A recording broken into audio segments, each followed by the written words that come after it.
Oh, deep.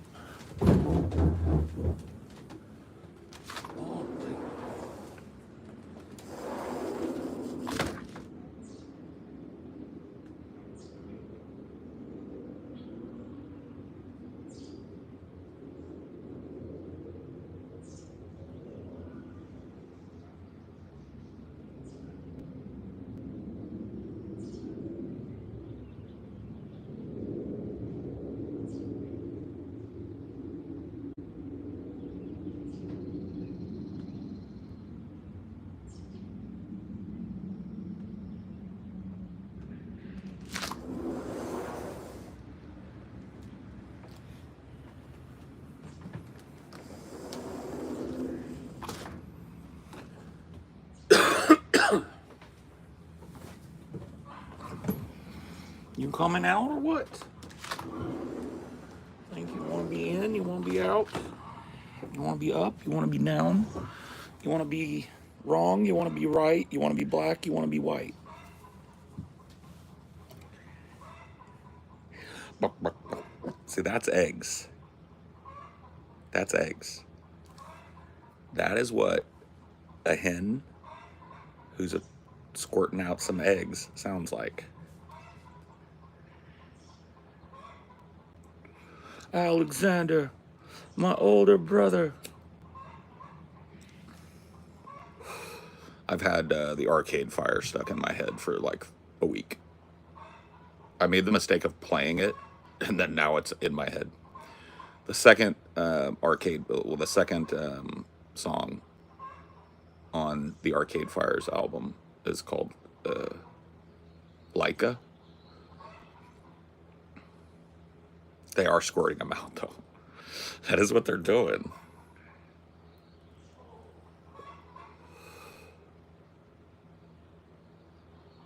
Have I ever picked a pocket or two?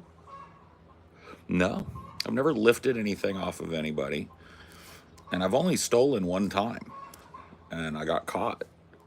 And my mom made me take it back to the store. I was young, and I grabbed a candy bar. And my mom caught me with it outside, made me take it back to the store, and admit that I stole it. So I kind of learned early that it doesn't feel good to get caught stealing things.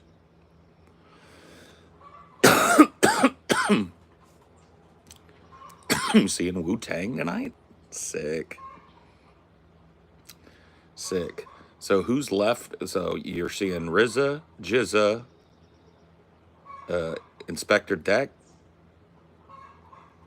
Ghostface Killer, and Meth? Is that who's on the tour?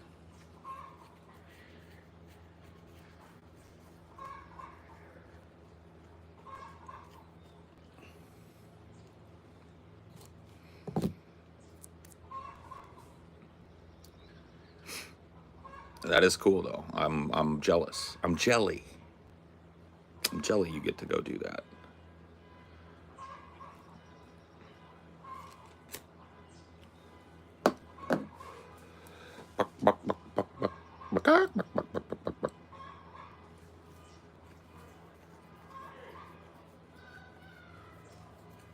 Definitely, definitely, definitely some chicken egging going on over there.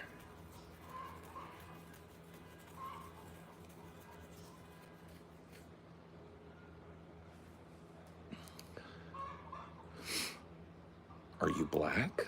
Huh? Only my heart. Chizza has the worst rapper name. I think it's pretty cool. I like it.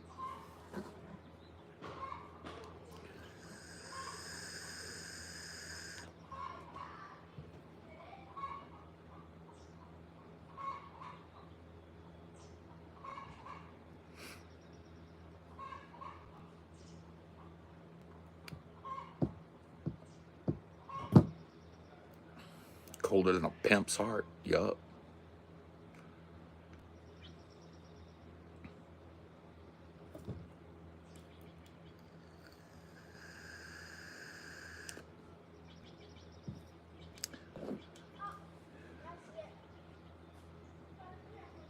I pimped my pen on a late Saturday night, and the bitch didn't freeze up on me when I wanted her to write.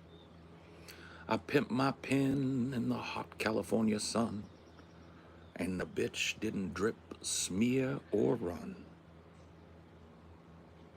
Weeping willows on satin pillows, from everything from loose leaf to zigzag. I pimp my pen because she is the only one in my stable. Anybody know what that's from, dude? That's a deep cut.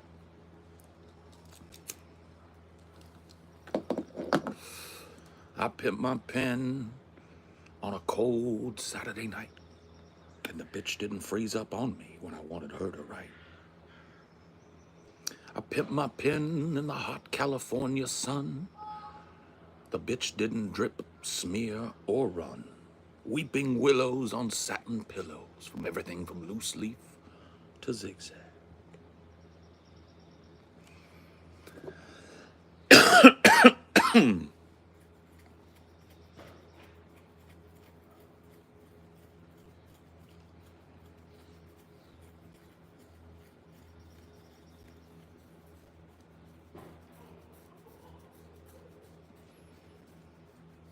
Iceberg Slim.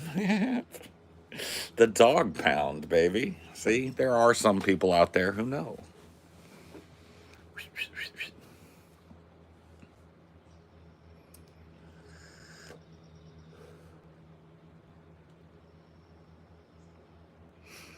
Talking that real pea shit, y'all. Popcorn pimping.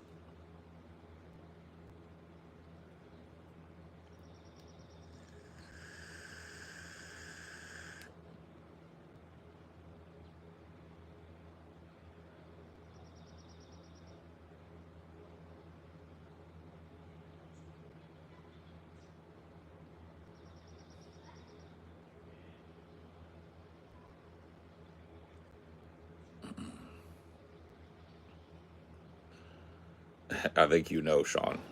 I think you know.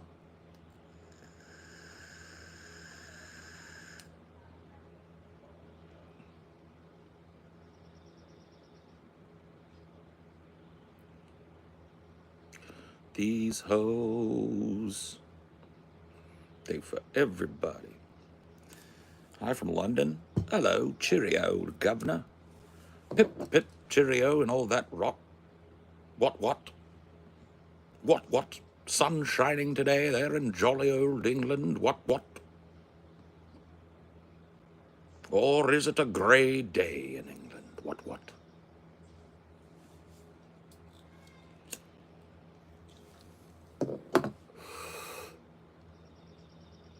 Still, I love these hoes. Why building is called a building, even after built. Maybe we should start calling them builts. You know what?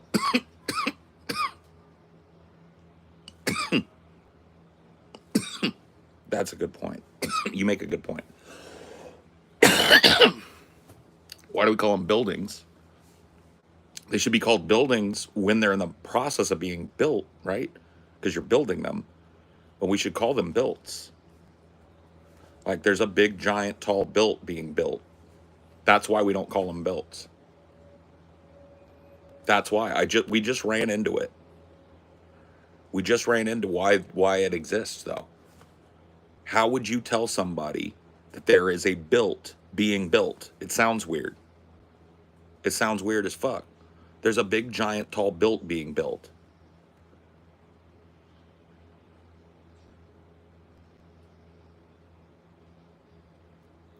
Building. So you only use building while you're building it. So you're going to go to the top, the really super tall built downtown. Okay. Yeah. You're right, dude. I can't even poke holes in it. You're right. You're right. It makes no sense. And you don't say a well-building man or a well-building woman. You say they're well-built. Yeah. Yeah.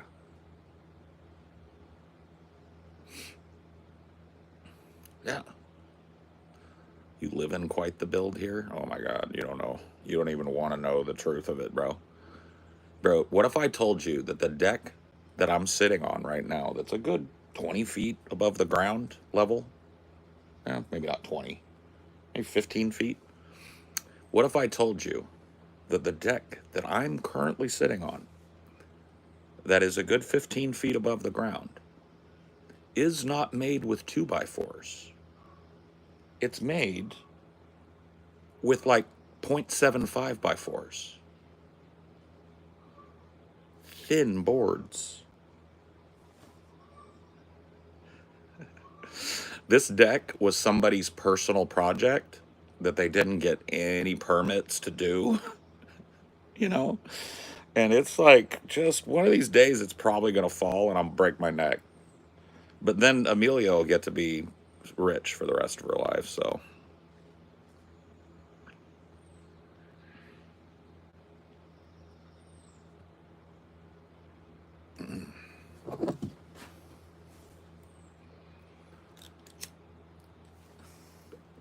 I'd want to know what the frame looks like. Well, for the house, the frame is fine. The house was built by an actual contractor. All these houses were built by the same contractor back in the 80s, I think it was.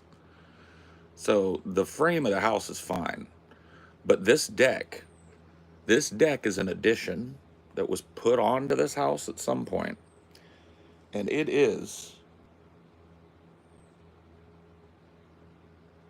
absolutely ridiculous. It looks like a child built it and conceived of it. It is an absolute nightmare. Hello there, friendo.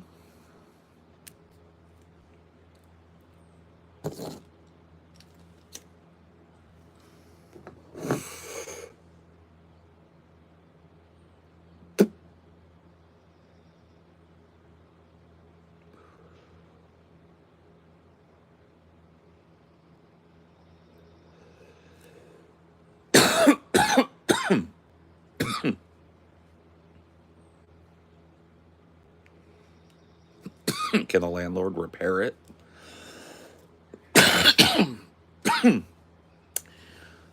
If you ever come visit me while I'm living here, you'll walk out here and you'll see why that's not an option.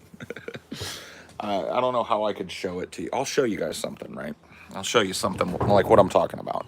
And like, once again, if you're not a construction type, or you don't know about like building and like making things plumb and stuff, this might not mean anything to you. But I just want to show you guys this, okay? So this, I stare at this a lot. This is where one part of the deck meets the other part of the deck. And you can see they didn't build it to specifications, so they had to cut this little tiny sliver of board to make it not have a big gap at the end. And here's where the left side of the deck meets the right side of the deck. That's how plumb we're talking about. There's the joint where two halves of the project meet. All of these boards here are 4 by, like I said, 0.75 by 4s. All of them, everything here. So you can tell we don't go over there. We don't do it. Like, I would feel afraid. And look at that. You see that there? More poor planning, where we just left a giant gap right in the middle. Right in the middle. That's what we call a structural weak point. So if I were to walk over there and just jump, there's a good chance I would go through the floor.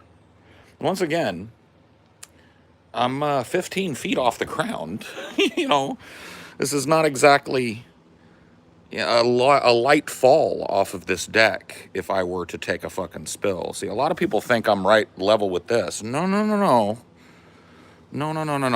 This is a long staircase off of my deck that goes down to the bottom floor. So, yeah. Warped deck. Built like shit. It's built better over on this end, which is why Amelia and I use this end of the deck and not that end of the deck. But as you can see,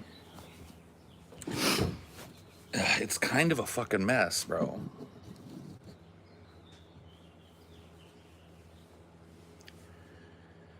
Oh yeah, yeah. If it like, I gotta be honest with you. If it was plumb and built with 2x4s entirely, this would be a sick deck, and I would put a barbecue on it. You could barbecue off of this part, or you could barbecue off of that part down there. Now I could still, the deck down at the bottom that I showed you at the bottom of my second deck down there, the ground floor deck. That deck is built like a master crafter did it. So that deck is right. That deck is built with 2x4s. Everything's plumb. Everything's great. Everything's level, right? There's no weird spots in it or broken spots in it. This deck, that's why I say this upper part and the cover for it, this was somebody's project. Another weird, I'll show you another weird thing about this place. Look up, you guys see what's hanging above me, right? So if you look up here, this is like a covered deck, right? And it's really nice. It's really well built.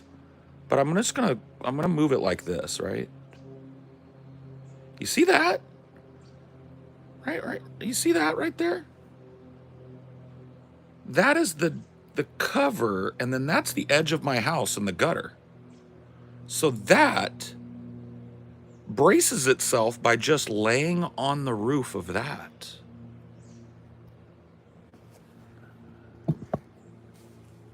I'm not a construction guy, but I don't think that's how it's done. Maybe I'm wrong.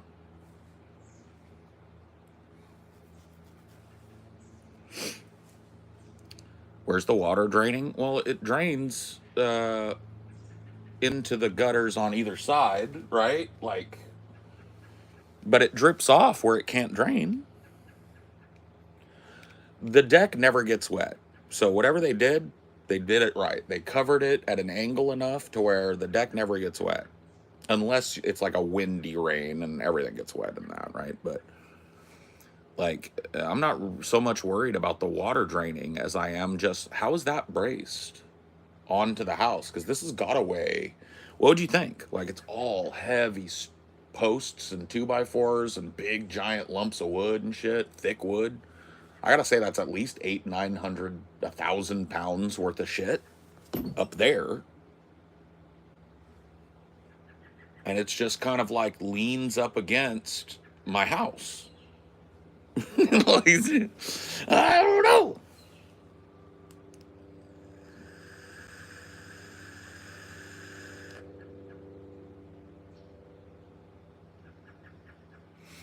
No, this house is wild. It really is. But I got to be honest with you guys. The reason that I live here and wasn't all super picky about that, because the house is actually kind of nice. On the inside, it's nice, right? They redid everything. The company that I rent this house from bought it, gutted it, redid the floors, brand new kitchen, all of that stuff, right? So it's nice inside.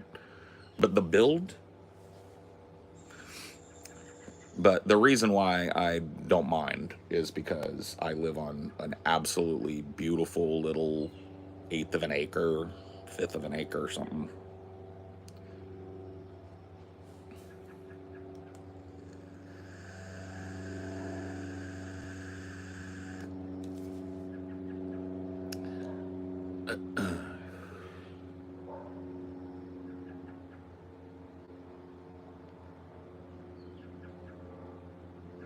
Looks nice, if a little dodgy. No, it's not. It's very nice. And the land is nice. And the neighborhood is great. I got good neighbors. I got chill neighbors. Everything's awesome. It's very quiet out here, I say, as a helicopter flies over.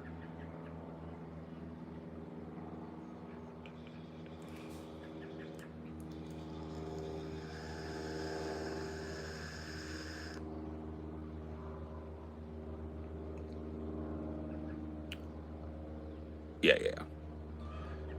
The house, I think, is fine. Like the bones and foundation of the house are fine.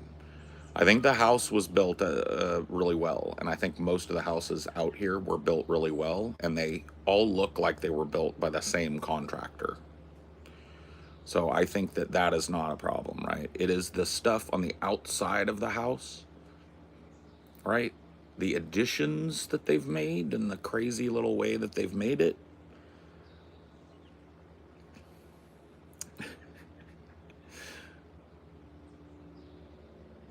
No HOA. No, no. It's just a neighborhood.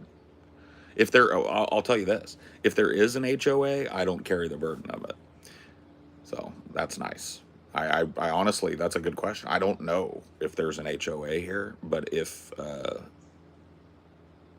there is, I don't carry the burden of it. The owner does. So if they didn't have an HOA, they might have skipped permits. Oh, Garrett, there is no way. Pranab, I'm telling you right now, there's no way this was signed off on by anybody from any county municipal. This was somebody's project, and they did it all themselves. I can tell.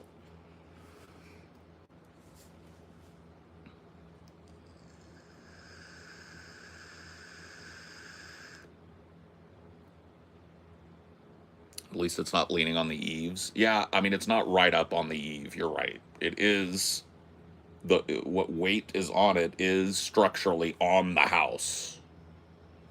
So,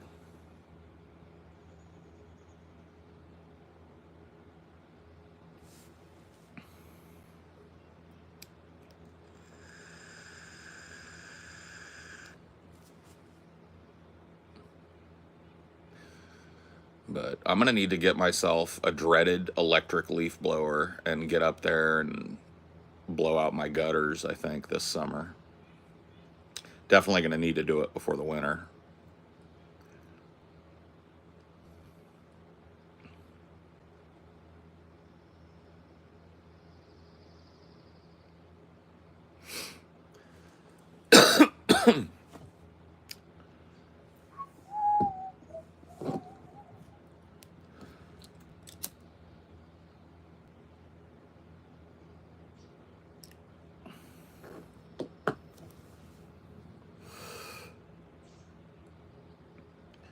Well, I mean, I've been through the test, Femboy. We had an actual high wind storm here last winter, and solid as a rock. Nothing happened. It wasn't swaying or anything. Like everything's solid somehow.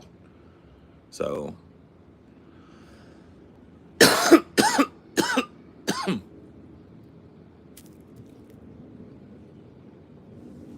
no, there are corner points holding it up. See, it's got a post.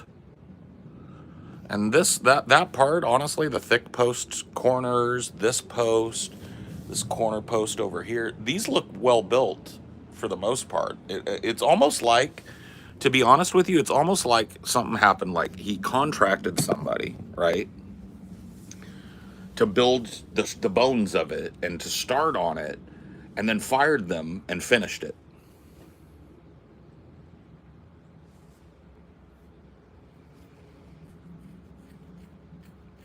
That's my guess.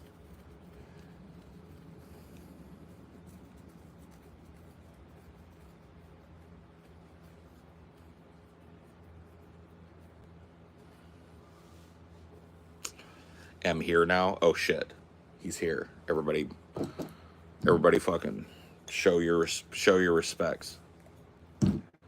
Some dude is here.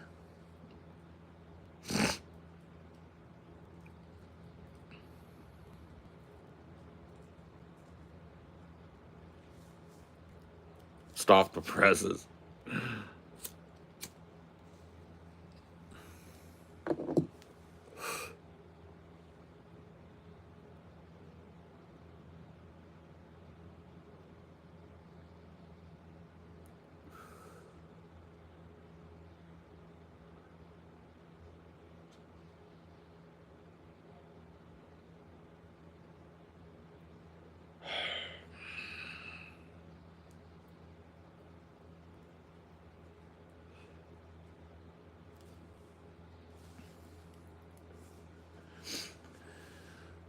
I got our show tonight.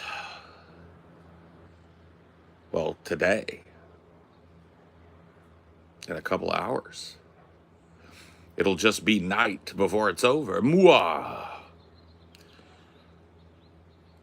And then we will reveal this on the show tonight. But we're going to take the 4th of July off. Everybody's got plans. So it will be a show tonight, and then we'll be back next Tuesday to finish out our cycle.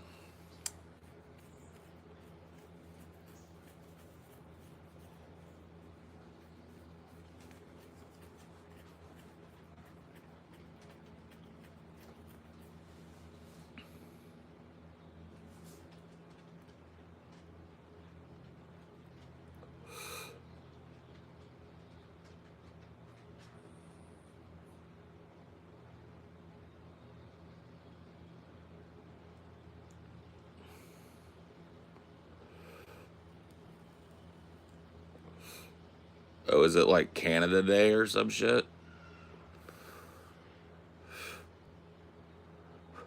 Is it Canada Day? Is it Maple Day? It's Maple Leaf Day? What day, actually? Moose Day?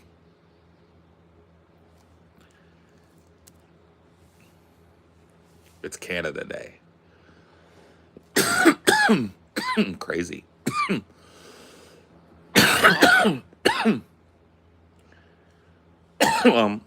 I'm glad I'm not going anywhere today, because the area of the world I live in is pretty close to Canada. So there's probably a lot of traffic. Maple Day nearly made me spit out my water.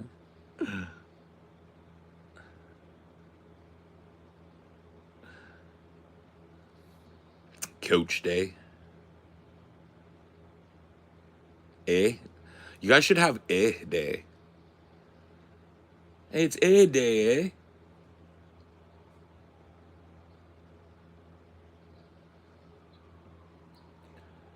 That's what I'd call it. You coming to the barbecue? It's Day. Did you forget it's Day? How do you forget it's Day? It's the biggest day of the year.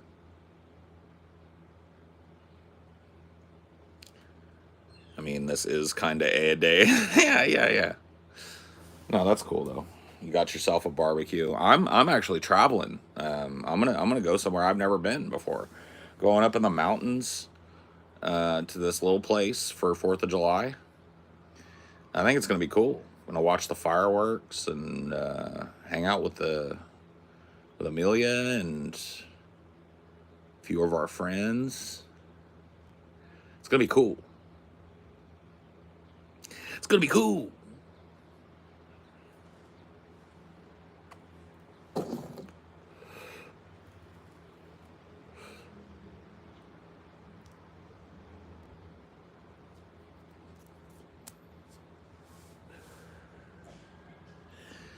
Canadian Canuck independence, eh? Gonna get fireworks? I don't know, man. I need to ask. I need to ask what happens with that. Like, because I know that the place that we are going to has a big fireworks display, but I don't know if we're gonna want to set off our own too. So I'll have to ask. I'll have to ask everybody what the plans are.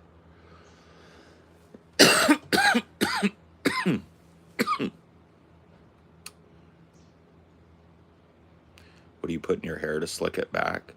Right now, there's nothing in my hair because I just took a shower, and so I just slick it back after I get out of the shower. But as you can see, it's starting to fall apart. So here in a minute, I'll go indoors and I'll like comb my hair. And for that, I use pomade, which has like a light hold. My hair isn't super unruly. It's pretty heavy, so it likes to just hang wherever I put it. So I use a little bit of pomade to kind of slick everything down, give it a little bit of hold, and that usually works.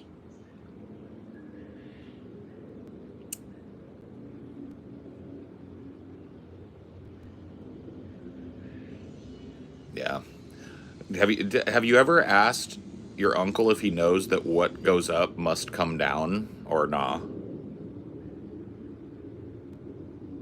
Like, is he worried at all that he's gonna noodle somebody? Like, that's just like, you know what I mean? Parabolic arc of a bullet. Like, has he got all that figured out? That nobody's standing within that parabolic range? Or nah? You know what I mean? It's like, why you do this?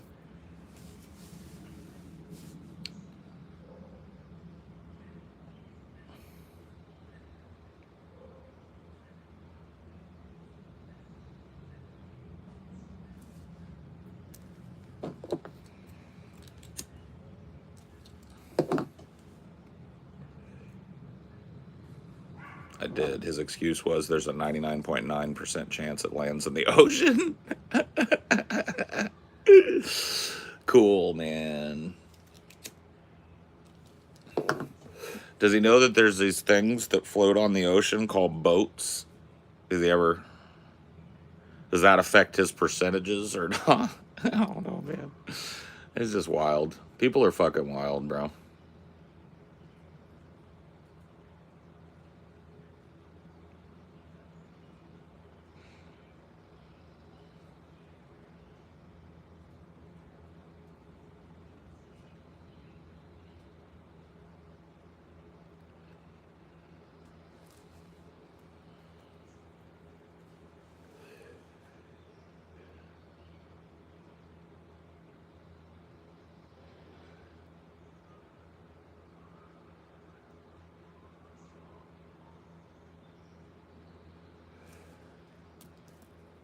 Ooh, I need some coffee. I'm gonna get some coffee started.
Oh, changed my mind.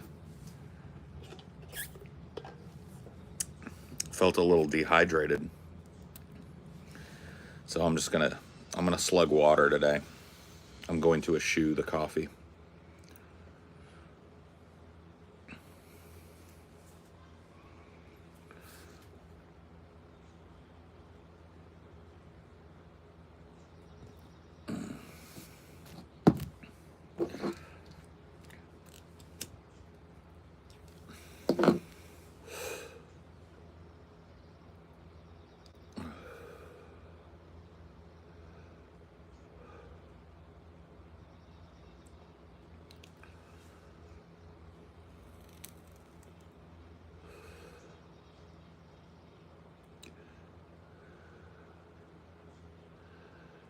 How goes the morning, Paul? I don't know. How goes it? It goes pretty good for me. I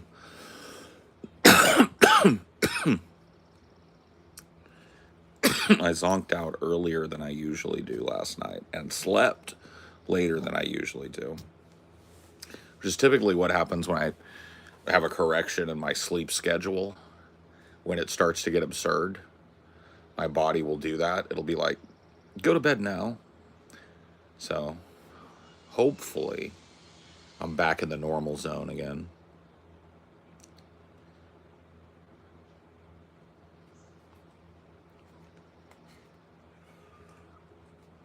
It's about to end. Afternoon is coming. No! Still using the CPAP every fucking night. All night. It never stops. It never stops, bro. I should be on it right now. No. Yeah, every night. I do not fall asleep without the CPAP. It helps me tremendously, right? So that's good.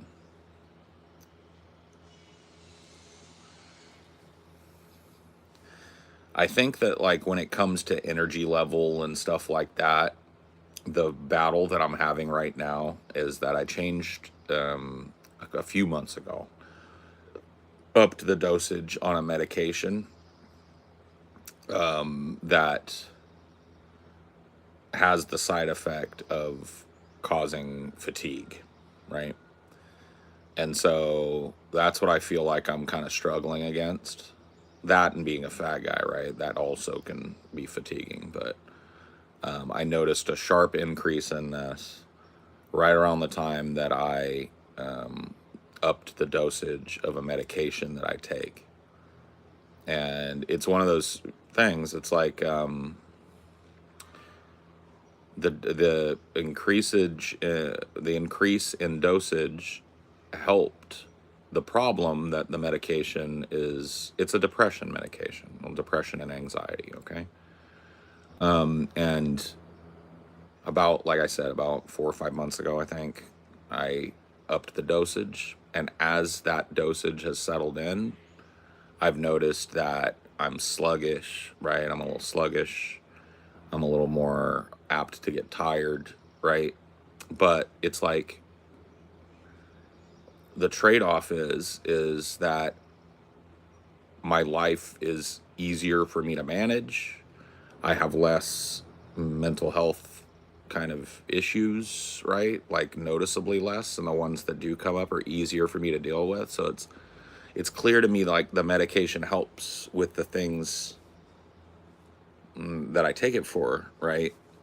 But the devil's bargain is it worth that to make you tired, right? Or other types of side effects that can come with that. So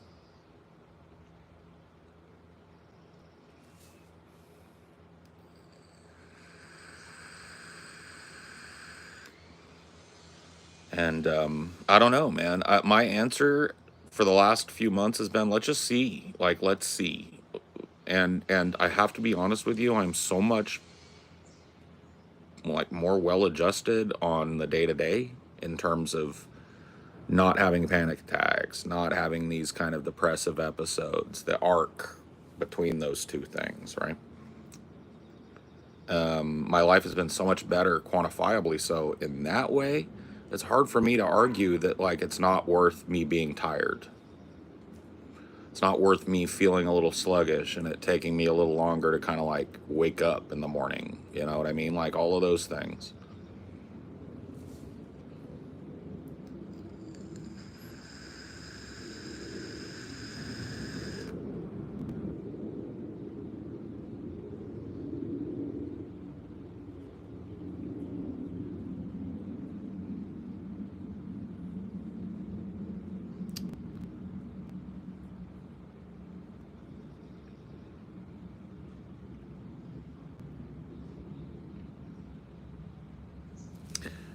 Well, yeah, no, but that's the problem though, is I don't want to reduce the dosage because I feel like the dosage I'm on now is really good. It's the dosage I need to manage the thing that I have, right? The anxiety, depression combo, right? And I'm just being honest. Over the last however many few months it's been since I upped the dosage, I feel better on the day to day. On the day to day, I just feel better.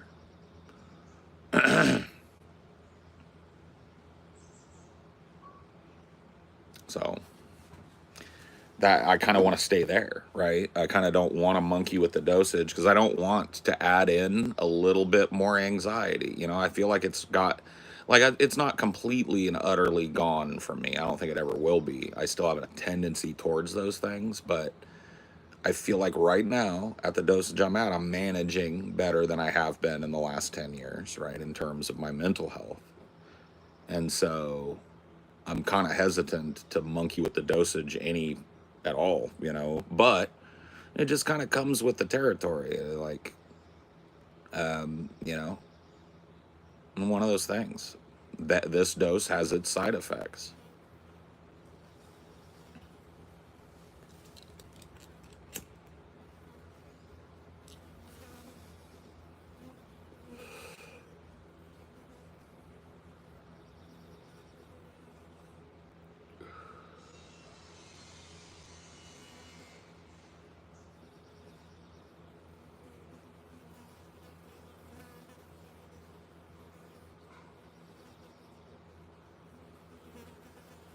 Fly, don't make me go get it because I know right where it is. You want to go on about your business. You've been warned. You don't know this porch here. You don't know what I got. Don't make me go get the biscuit. Don't make me do it.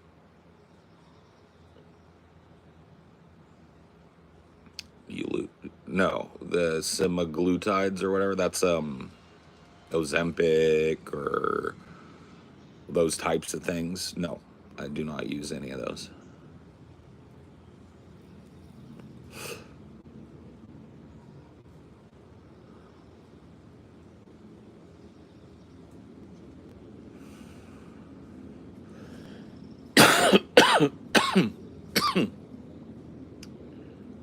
Do I take?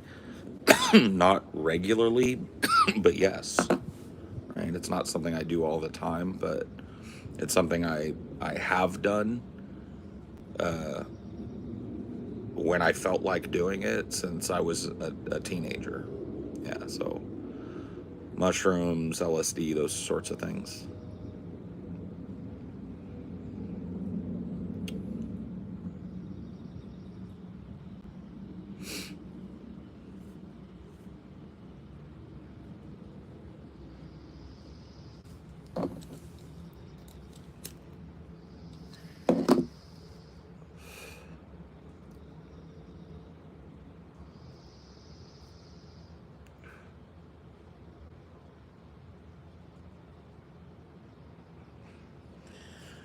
All right, well, let's stimulate a little conversation. I'll tell you guys something about myself. I know the answer to every question. I'm not all that smart, but I actually have this mutant power where like you can ask me any fucking question. It doesn't matter, philosophical, spiritual, scientifical, metaphysical. You see what I'm saying? Like, you guys don't know this about me, but I kind of got to tell people because I definitely don't look it. How can you get out of jury duty? Just ignore it. That's how you do it. You just ignore it. Like, honestly, like, that's how 99% of people get out of jury duty.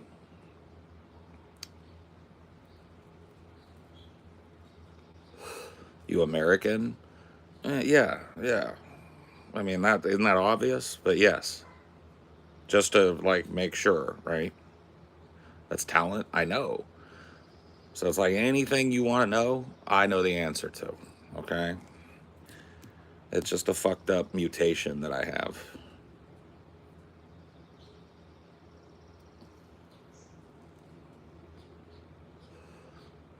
I like jury duty too. Well, not like it, because the one time I got seated on a fucking jury was, I mean, I've told the story. It was a nightmare scenario. Put in your jury duty form so that you don't have reliable transportation. Oh yeah, there's all kinds of stuff. You can claim hardship, blah blah blah blah blah. You know what I mean? Like there's a fuck ton of ways to get out of jury duty, bro. But the best one that I've ever heard of is just ignore the shit, bro. Ain't nothing gonna happen.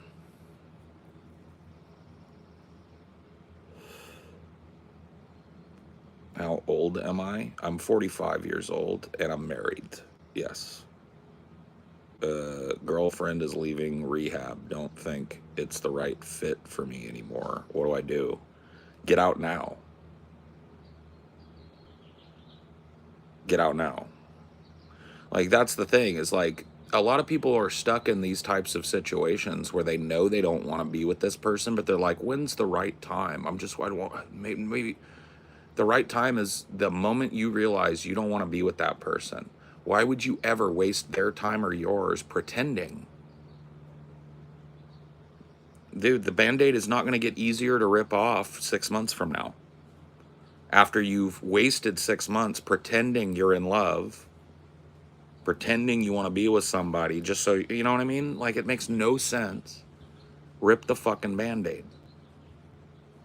Yeah, it's toxic. And it's gonna hurt you guys even more than the breakup. So just break up.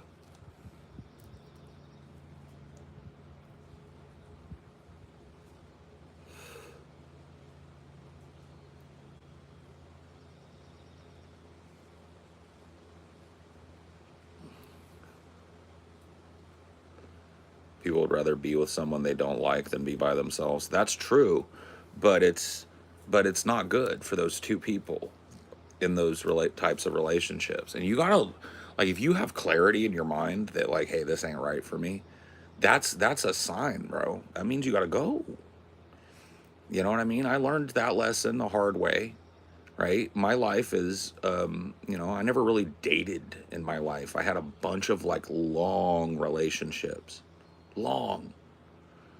And in a lot of those relationships, they went on past their fucking freshness date because I didn't know how to make that call. I wasn't able to say with clarity that like, this isn't right for me and I need to go, right?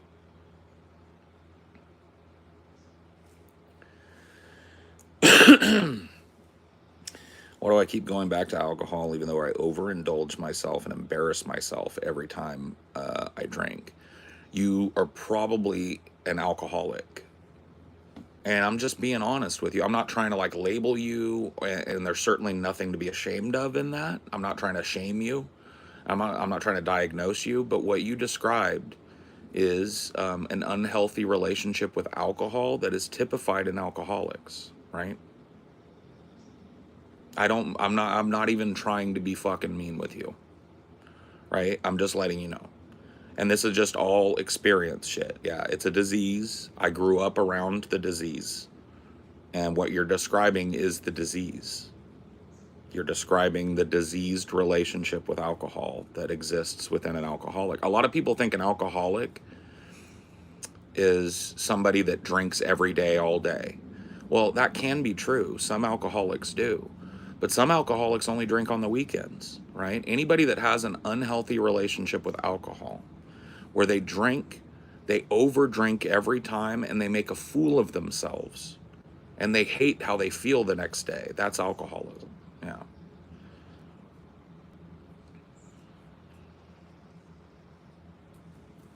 Yeah, binging is part of the alcoholic, you know, pantheon.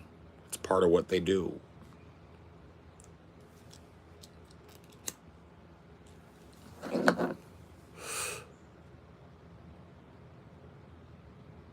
I have the disease. Major sign is the inability to, right, overindulging is what Femboy said, right? So, want to have a couple of beers, you end up having 20 and making a fool of yourself, right?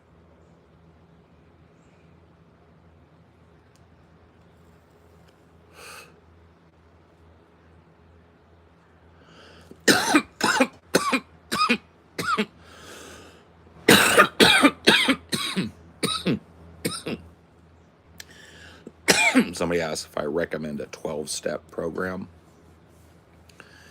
Here's how I feel about that, right? I understand the 12-step program has Christian dogma kind of built into it. But if that helps you not lose your life and your potential to alcohol, then I'm all for it. I don't care what you do, right?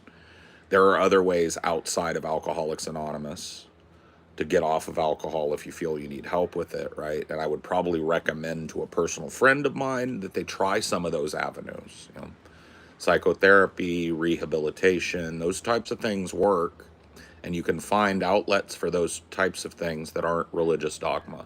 But if you can't find those things, or those things haven't worked, or you feel like you want to try AA, fucking brother, if that's what gets you off the shit, then go do it. I never want to be the guy that stood in the way of somebody getting better.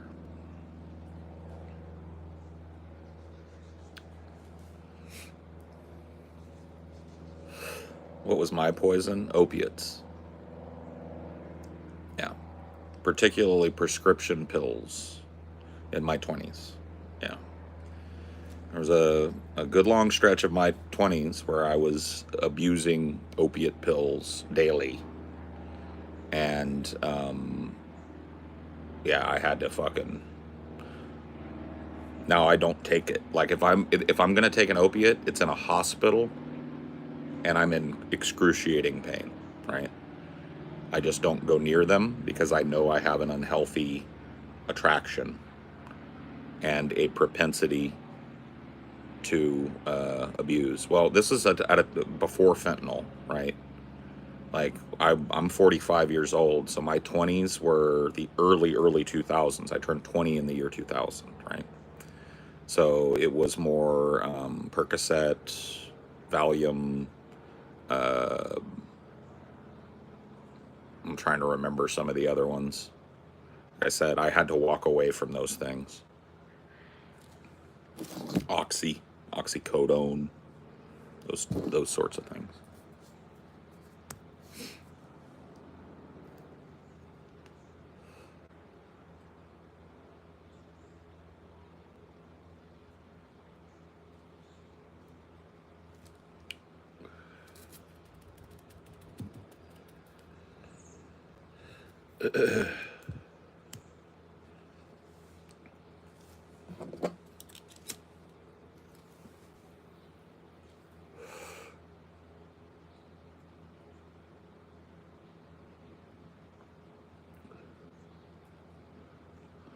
Well, I had a family member like intercede without really knowing it, and that ended up being my like moment of clarity or whatever. And I made the choice to just get rid of all that shit and never touch it again, and that's what happened. And the person that helped me didn't even really know all of what was going on, right? They just happened to come see me at a time when I was at a real low and tell me that I was a low, right? And that they were worried about me. And it was at that point that it just all snapped into fucking reality for me. and I dumped all the shit I had, and I haven't touched it since. And that worked for me, right? But I also wasn't like a super duper heavy abuser. I was just popping the pills, right? I wasn't like crushing them up and snorting them or smoking them like some people will do, right? I just popped pills, right? I was a pill popper on and off when I wanted to. So it wasn't, but at the point when I was confronted, it had become a daily thing. And that's what I did with it.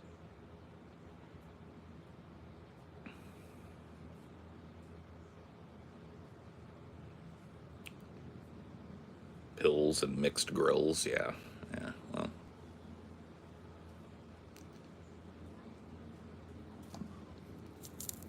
Would you consider someone who has 3, 4 drinks every other day but rarely gets drunk an alcoholic? No. No.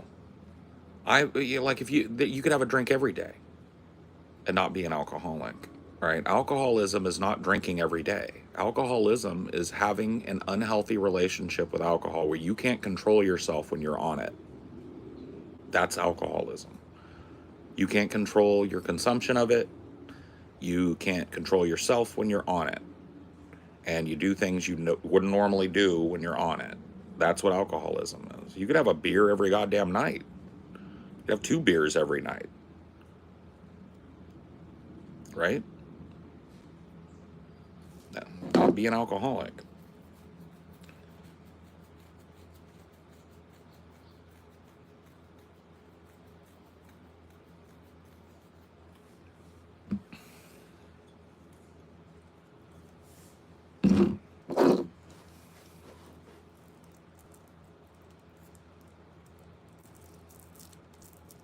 Malaikum salam. Assalamkum, dude.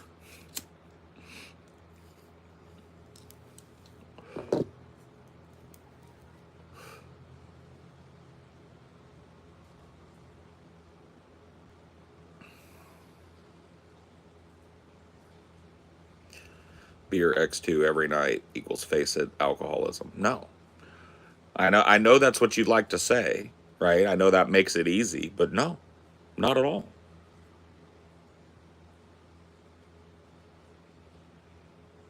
There are plenty of people that can drink whenever they want and have a perfectly healthy relationship with alcohol. They know when to stop. They don't make a fool of themselves. They don't do things they normally wouldn't do. They don't have that problem. So,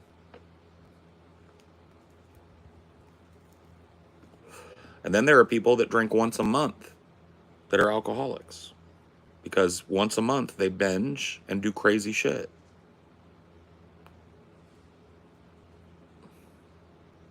That's the way it works.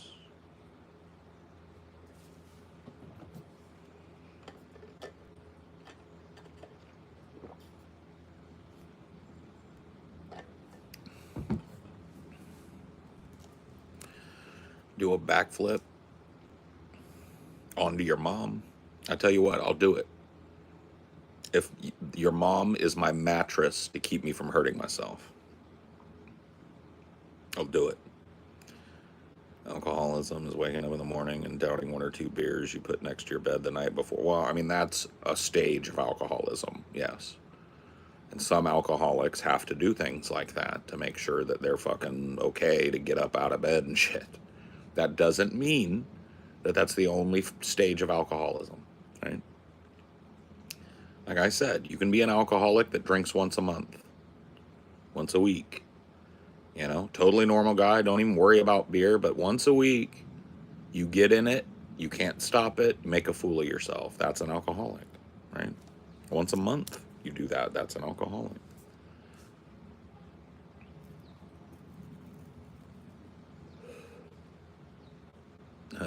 Alcohol abuse is bad. Why does it stop me from shaking? Good point. Good point.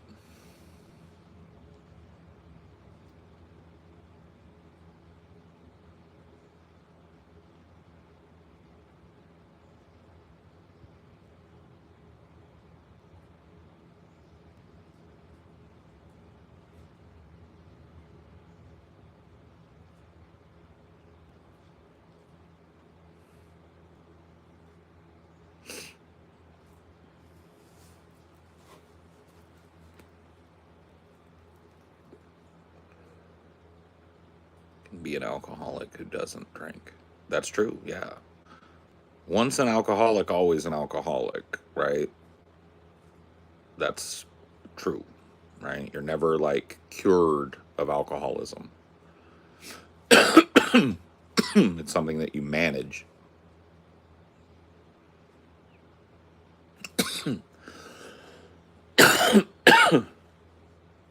Yeah, you are. Well, I tell you what, man, you disagree with every clinical therapist in the world. So you need to start writing a medical paper. And it's not just recovery programs, it's doctors, psychotherapists, addiction specialists. They all agree. So it's not just AA you're arguing with, it's the science of addiction and recovery.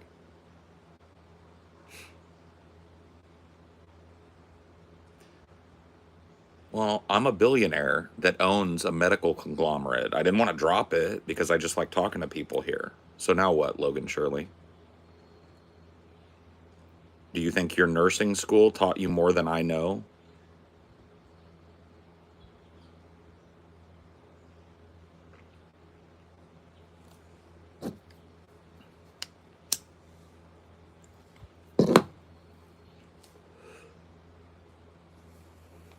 See how that works?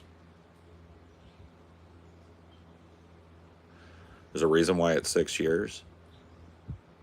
I employ an army of nurses. You see what I mean? And I'm a doctor, not a nurse. See how that works? You can't just like throw out a qualification with no profile pic and no proof and expect anybody to take you seriously. That's the point. And if it flows over your head, you know what I mean? I think it says a lot about you. Holy shit, there's an alien in here. You're the Surgeon General in real life? Fuck. I'm sure you did and you were. And I'm sure you went to 6 years of nursing school. See what I mean?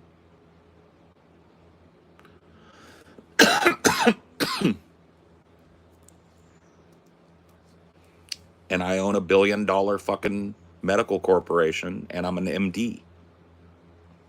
See how that works?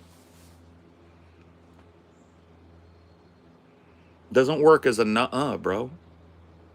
Because you're a nobody. Like, you could be a 15-year-old kid trolling. You could be a 90-year-old fucking fat dude that never worked in his life. You could be a bot, right? You don't exist. You're a paper bag. You are what I say you are.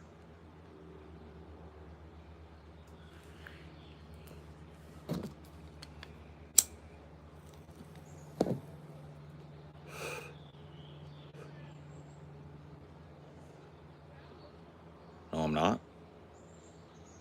Yeah, you are. Like, yes, huh? Are we gonna get in that now? 90-year-old fat person would actually be impressive, true.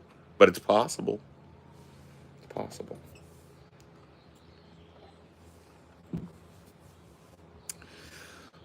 I'm not what you I'm not what you say I am. Went to nursing school, types like a 15-year-old. Didn't you have to do a lot of typing and a lot of papers and stuff in nursing school? I not what you say I am. You type like a fucking 15-year-old text, bro.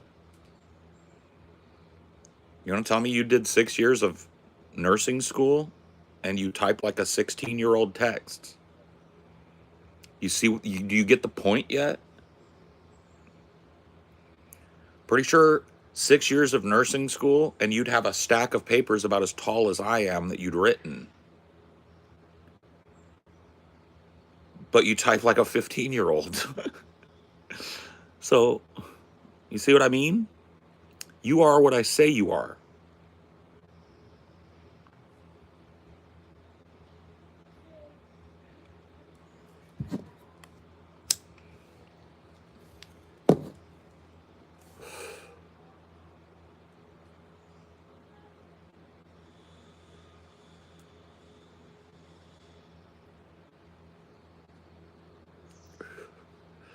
pretty goof. Anyway, like I was saying, I know the answer to every question you could possibly ask. It's a mutation. I've proven it now 3 or 4 times in a row. But if you got a question about anything, I got your answer.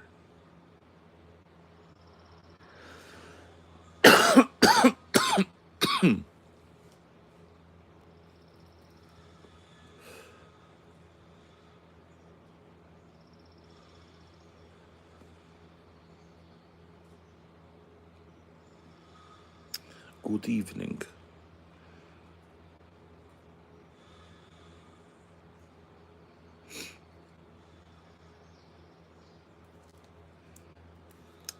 Yes, I think that there is intelligent life with the technology to achieve interstellar travel. Yes.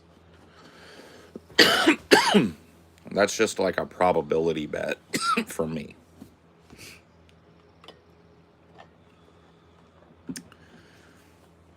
What the fuck is Don Julio? Oh, yeah, yeah, yeah. Yeah. No, yeah, yeah, yeah, yeah, yeah, yeah. Fuck.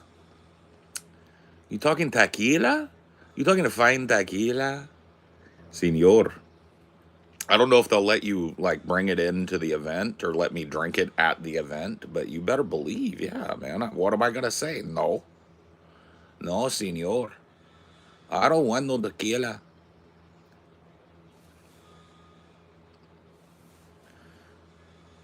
No, you better not give me the best of the best, bro.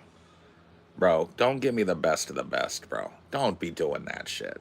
There's no need. It's lost on a guy like me, bro. I'm a simple man with simple tastes, okay? Don't you be doing that. Don't you be doing that. Give me some mid-tier shit.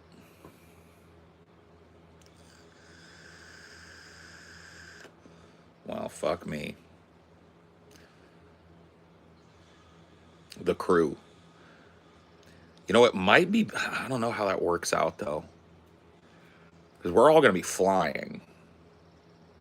And I don't know what the rules are flying with a bunch of liquor.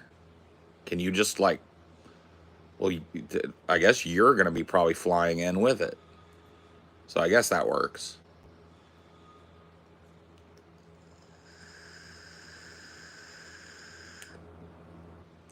Check a bag. Yeah, but what if it gets broke? What if it gets broken when they're chucking it on the fucking plane and shit? It's got like, see what I mean, bro? Dude, I would cry. I'm buying in New Jersey. Well, yeah, but that's what I'm saying. Like, how do I make sure I get it back all the way to the fucking West Coast where I can enjoy the shit? Because I ain't gonna be able to drink it at the meetup, and I'm certainly not gonna drink it for the 2-3 days I'm planning on being in the New York area. Ain't no way I'm killing a bottle of fucking Don Julio. So what do I do? Maybe yeah, maybe we ship it. Maybe that's what we do. Maybe I take it before I leave or something. I go,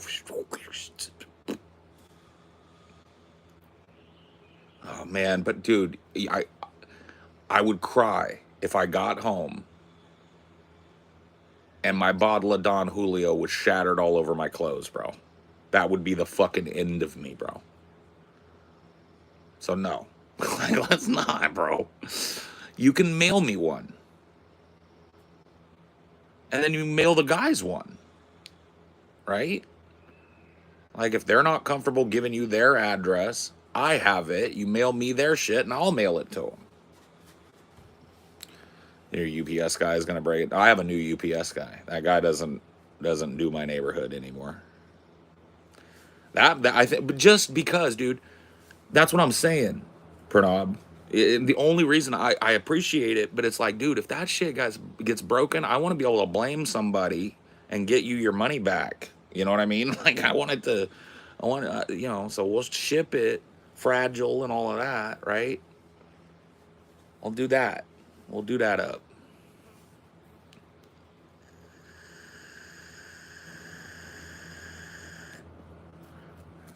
I'm just saying, man, if it's gonna happen to somebody, if somebody is gonna put a bottle of fine liquor in their luggage and have it broken, it'll be me. I'm telling you, dude, it's the Parky luck, bro. It's the Parky luck. Murphy's Law, yep. Yep, yep. I will stuff that back. Dude, I will wrap that bottle of Don Julio in every pair of underwear and every sweater that I brought. Put it in my bag gingerly, check that shit, and I'll get home and it'll fucking come down the aisle leaking bourbon all over everything. It'll come down the fucking carousel, the luggage carousel, leaking fucking, not bourbon, but leaking fucking high end. High end. Nah. Mm-mm.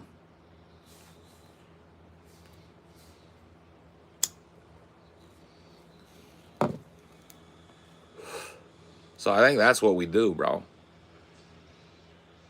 You know, I think that's what we do. I think that's the way to make sure everybody gets. The sucky part about it is I won't be able to like do a shot, but maybe they'll have Don Julio there at the bar. They got a full bar at the place we're doing, so we can get a shot of Don Julio or 10, depending on how fucking lit we want to get.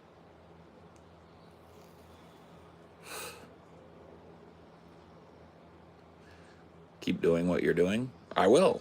Thanks for the $20.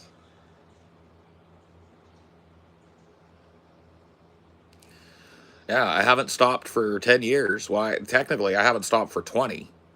I've been a YouTuber for coming up on 20 years now, and I've been a podcaster for 10. And so this upcoming December will be 10 years that I've worked as a podcaster. It's pretty crazy. And I got no plans to stop. In fact, I got plans in the other direction. So.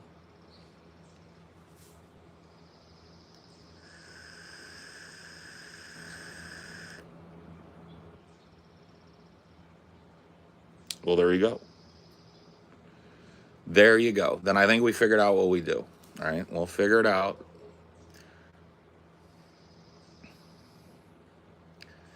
But man, I haven't actually had, I'll be straight up with you. I haven't actually had a bottle of liquor that was like, oh, this is for me to have every once in a while since. That was also that wasn't bought for some competition on the show or some shit, right? So give me that caveat. I'm trying to think when the last time I bought or had or owned or was given a bottle of liquor that I had just for me to dabble in whenever I wanted. It's gotta be.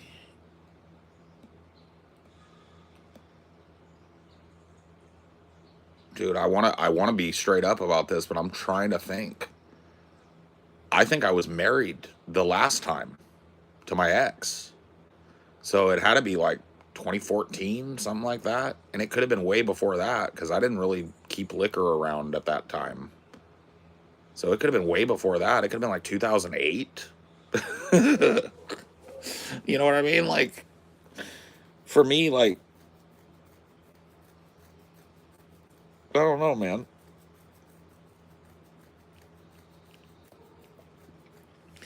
It's like an extra special fucking like indulgence thing or special thing for me, you know what I mean? Because I don't indulge in expensive liquor ever, you know, especially not bottles of it. I don't know that I've ever bought myself of something more expensive than Captain Morgan Private Reserve or a Captain Morgan Private Stock. I went through a few bottles of that back in the day. I'm not gonna lie. I went through a few bottles of Captain Morgan's Private Stock. My stepdad got me onto it. And I think that might be the finest bottle of liquor that I ever purchased for myself.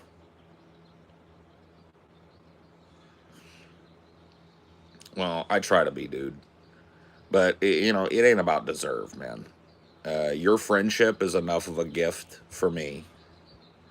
We've been buddies since well before I did this shit for a living. So, you know what I mean?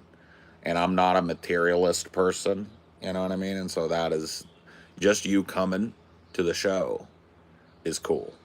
You know what I mean?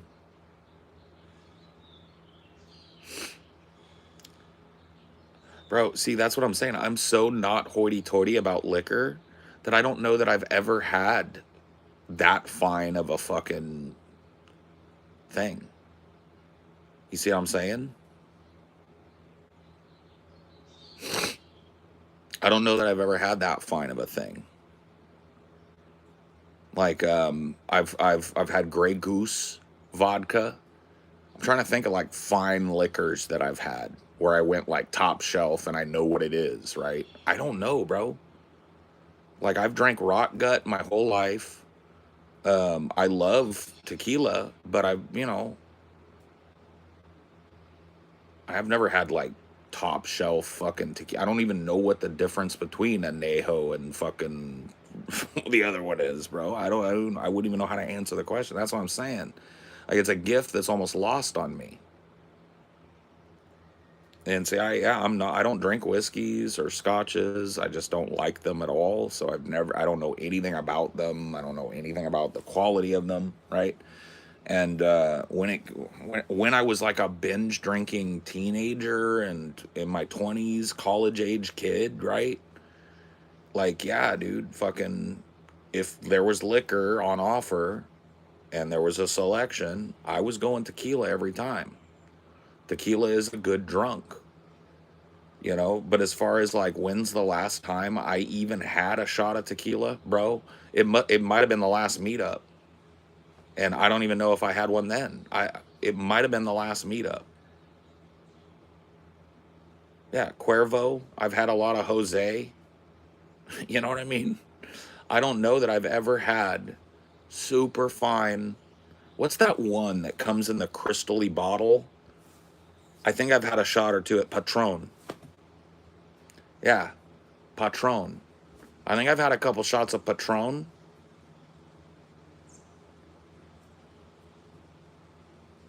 You know what I mean? But most of the shit that I've drunk has been like low end shit. Low end. Like super low end. Yeah, Patron Silver. Yeah, yeah, yeah.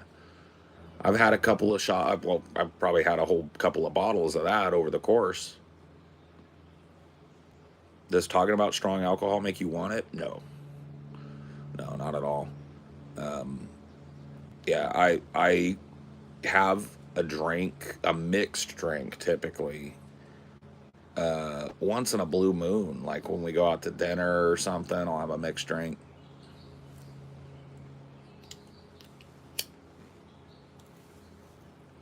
No, I'm just saying, like I've never been like a gentlemanly drinker of alcohol. You know, when I was a drinker, right? I was super duper into just drinking whatever the fucking cheapest shit was, you know.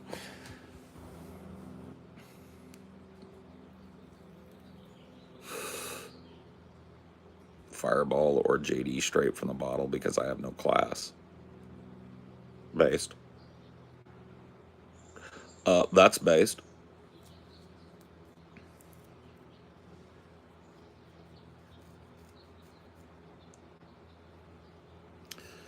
Dawn straight from the freezer.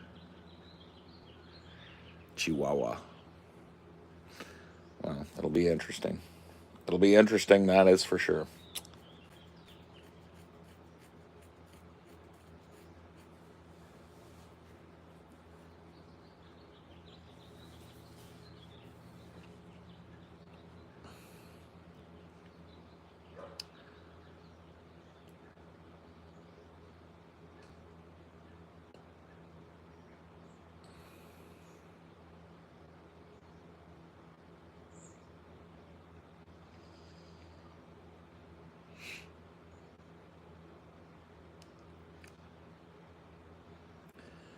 Out of the ancients. I don't know, man. I'm not real good on the history of alcohol, bro. I don't know. Like I said, man. I'm not a very refined individual. I don't know if anybody's gotten this. Like, the finer things in life have pretty much eluded me. I'm not a materialist, so I don't really like expensive things. If you were to sell, like, this is the truth. If I died right now and Amelia piled everything that I own up and sold it, she might get like 2 or 3 grand if she sold every piece of everything I owned. Like, I'm that kind of guy, bro. I don't care about those types of things, right? Those types of things have never been so I don't have a lot of that. I don't have a lot of experience with a lot of that.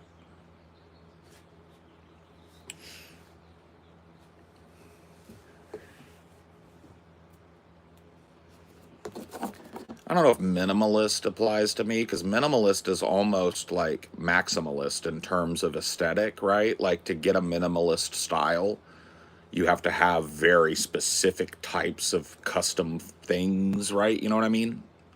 So I don't think I would say I qualify as a minimalist, but I think like a frugal would suffice, right? Frugal. Like, there's not a lot of expensive shit. Most of the furniture in my house is from Goodwill, right? I have a TV that's like 6 years old now, 7, going on 7. I have no desire to update it. You know what I mean? It's just not a. I can't believe my TV has survived the moves, but it has.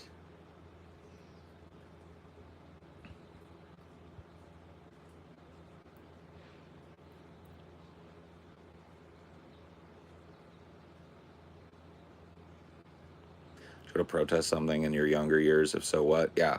I did a lot of protesting during the Obama administration against Obama's drone strike policy, which was exploding at that time. So yeah, that was the most direct involvement with protests that I had was during those years. And I protested a few dozen times during that time. Pickets and events and then wider protest stuff.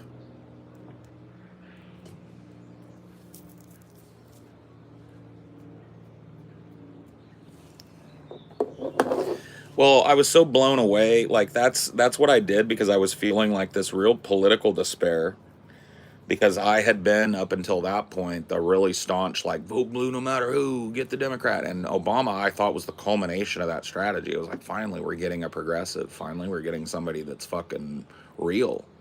And when he turned out to be a warmonger and a liar and a piece of shit in chief, right? It kind of blew up my whole political worldview, and it changed the way that I looked at the whole process, right? And I was intent at that point on trying to find a way to resist.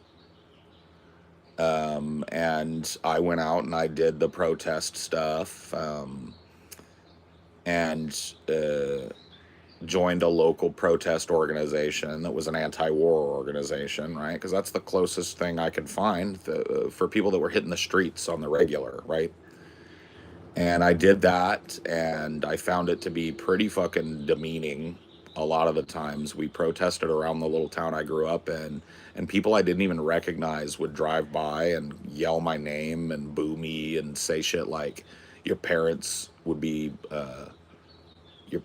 would be ashamed to see you standing out here, Mr. Parkey, and shit like that. And I'd look at the person and I didn't even know who it was. I couldn't like make heads or tails. And that happened when we protested in my little hometown a few times. And then when we went to a larger area, which for us was Fresno, to do protests, it was similar. A lot of booing and a lot of hissing and a lot of, because it was pissing off both sides, right? Like, there are pro-war people that think we should be drone striking things, right? They're on the right wing, but they think that's the only good thing Obama's doing. And then there are fucking libs that see us protesting an Obama policy and they think we're right wing, right? And that's basically what was my experience with it. And it was pretty disheartening time in my life, I'll be honest with you.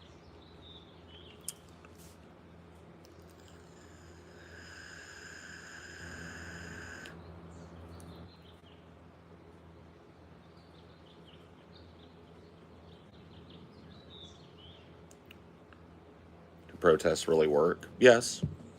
Yes. The movement in America for civil rights and the movement against the Vietnam War and the surrounding incursions, those were protest movements that worked. So, yeah.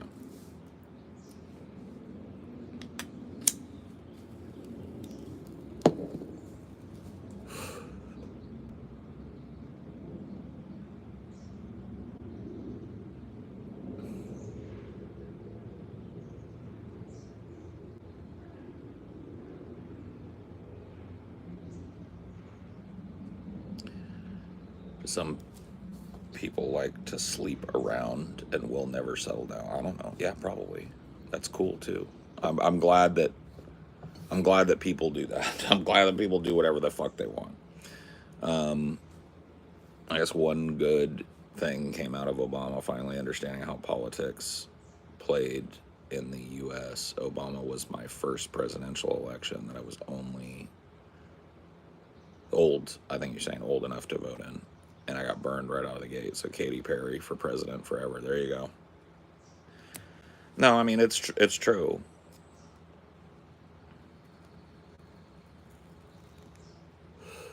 I'm cool with it, but I don't think they will be happy.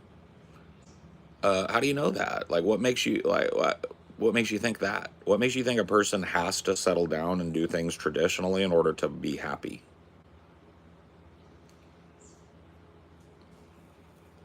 I'll move on. You asked a question, Hugs. You found a topic. Let's lock in. You seem to think that people that never do things the traditional way, never get married, settle down with one person, etc., right? They can't be happy. Why?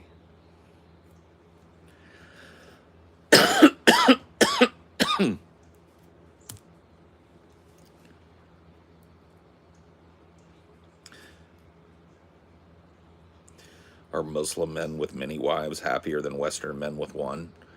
I mean, it's related, I guess, and I don't know. I don't know how you'd even quantify that. I think we're meant to find a partner for life. That's just my. Well, what if you just have many partners for life? You know,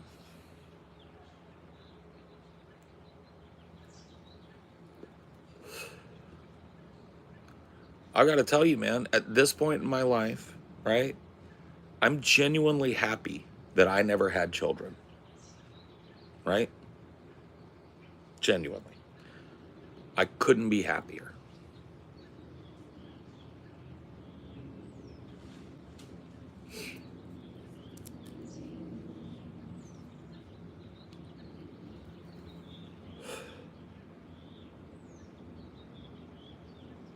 Yeah, more wives equal more problems. I, it's just not even something that I've ever even really been able to wrap my head around. Like thruples or like polycules, you know. I have no judgment for people who live in that type of arrangement, but bro, I would find it confusing because I wouldn't know what the fuck to do at any given point. It's not something I would ever seek out, I think. It's not something I would be interested in, I don't think.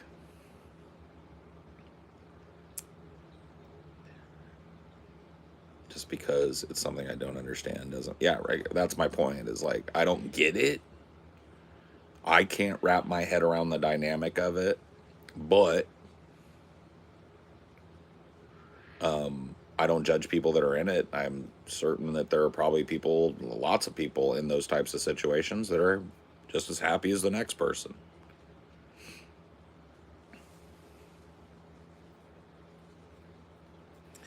Well, most relationships go down in flames, Matt. So, I mean, that just makes poly relationships just like other relationships. Like, what is the divorce rates? Hovers in the high 60s, right? Close to 70% of marriages end in divorce. Like most romantic relationships go down in flames. I mean, am I wrong? I know the movies like to portray like this, oh, we met in fucking kindergarten and we've been in love ever since kind of mentality, but you know anybody for whom that's true, or many people?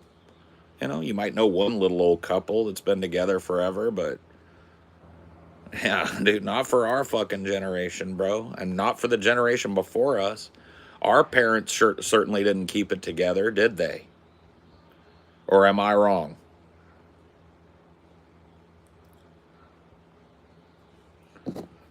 Because it looks like they all fucking fell apart.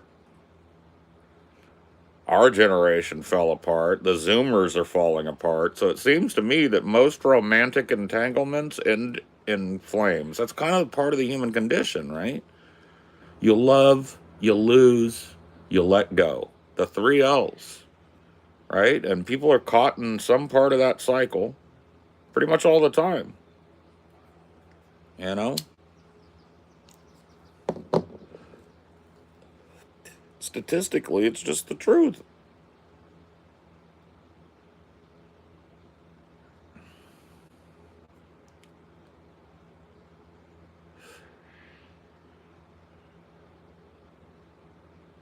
We have a low, hey, that's good. Good.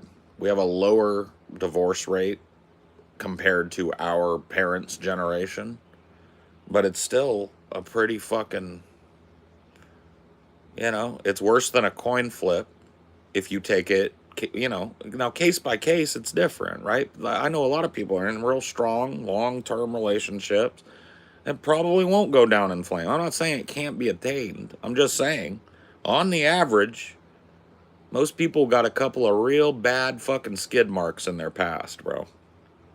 You know what I'm talking about? Couple of bad relationships, not uncommon.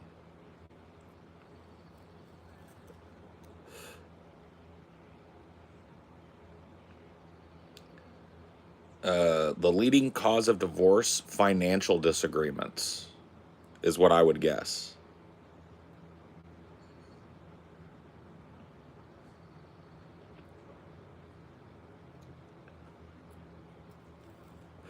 Marriage. Oh, you're right, dude. The leading cause of divorce is marriage, bro. It is marriage. You got me. No, that I get it. Clever, but he is right, man. Fuck, we got pwned. In a time when people had financial security, divorce was still high. I mean, to get back to a time where divorce wasn't high, you have to go back to a time when divorce wasn't attainable.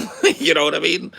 Like, there were fucking such social repercussions to getting divorced that nobody would ever seek one. And the women in the marriage oftentimes didn't even have the ability to seek it. You go back far enough, right? So, in order to find a time when divorce wasn't rampant, you have to find a time when divorce wasn't really possible. That's what I'm saying. I do think that I do think that people have chaos in their life, right? Like, love is not love is not something that always comes at the right time and in the right form, but it's love all the same. This is a taboo subject. Why?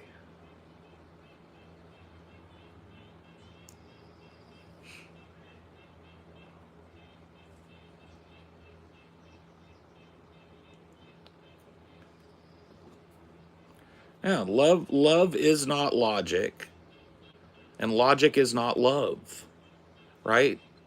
Love is a human emotion that kind of defies logic, right? It happens even though maybe sometimes it shouldn't. Maybe it's not better for you not to be in love, but you're in love anyway. right? And I don't understand how people think that a thing that's based on that is going to be forever every time, right? It's like if I really like at this point in my life, I've looked back over the people that I have loved, right? Um, the truth of the matter is that we were just not good for each other, despite that love. We restrained one another. We caused each other pain and misery, right? Despite the fact that we just fucking intensely loved each other. And so love isn't based on the best thing for you always. That's why people have relationships that blow up. That's why people have marriages that blow up. Because love is not logic. But it doesn't make it any less love, right? It doesn't make the love any less real. I loved my ex-girlfriend like crazy when we were together, but she's literally the exact opposite of me and what my values were, so it didn't work. Right. Right. And I've got that exact same story 2 or 3 times in my life.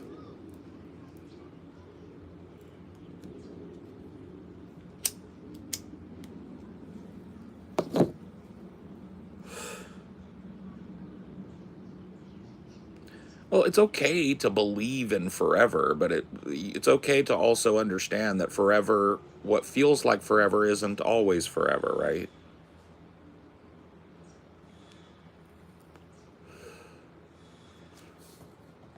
You must be really in touch with your emotions to see it from that perspective, Paul. It's good that you were able to see that the love was real, but that you had to separate in spite of it. Oh yeah. No, but that took growth, right? That was something I had to learn. And I learned it through a series of pretty fucking tragic, sad, for me, relationships, you know?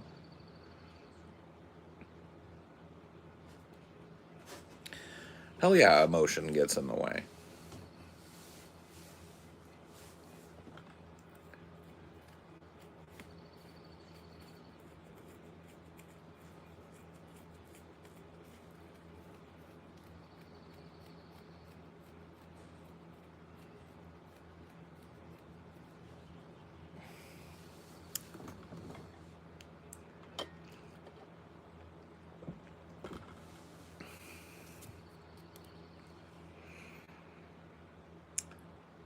One of the best things I've gotten in my life came from a heartbreak. My first son is the product of a failed marriage, and I wouldn't change that for anything. Sure. Well, that's what I'm trying to say. Is that there's a difference, like, and this maybe this is just me. Let me ask the chat. Put a 1 in the chat if you have an ex that you actively fucking just hate. You can't stand them. Throw a 1 and just be honest. I'm not going to judge you. I just want to know. Throw up a 1 in the chat real quick if you've got an ex that you just fucking, you can't stand them, you actively hate them, etc. So there's some 1s flowing through. People are throwing up some 1s. I don't have one of those, right? And I think maybe I'm lucky for that, but I also think it's a perspective thing. I can't hate something that I loved. I can't. You know what I mean? Like, for me, that never dies. There's a little bit of that never dies. I can't hate something that I loved. I just couldn't bring myself to do it. 3 for the manatee, yeah, of course.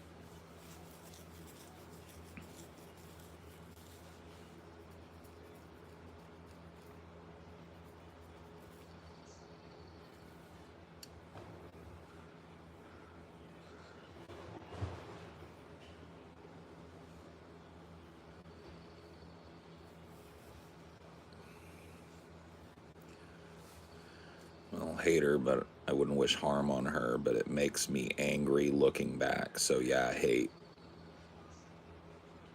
Yeah, I mean, I don't know, man. I just don't. I guess, and maybe it's just a matter of distance or whatever, but I don't remember there being a whole lot of anger ever. I just remember those relationships where I was with somebody that I just really, really fucking loved and it didn't work. I just remember it being terrifyingly sad. Just like so sad. And my heart was just so broken, you know what I mean? That it never translated to hate. You know, was there anger? Sure. I think there's anger in every relationship, how you manage that, right? But I'm just saying, like, what I remember from those times was just big, broad, overarching sadness.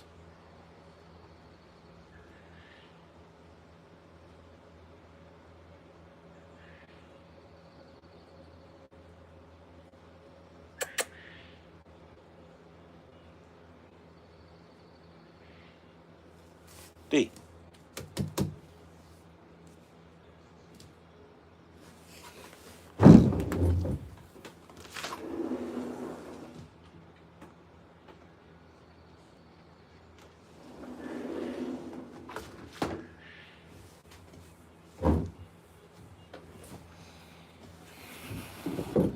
Oh,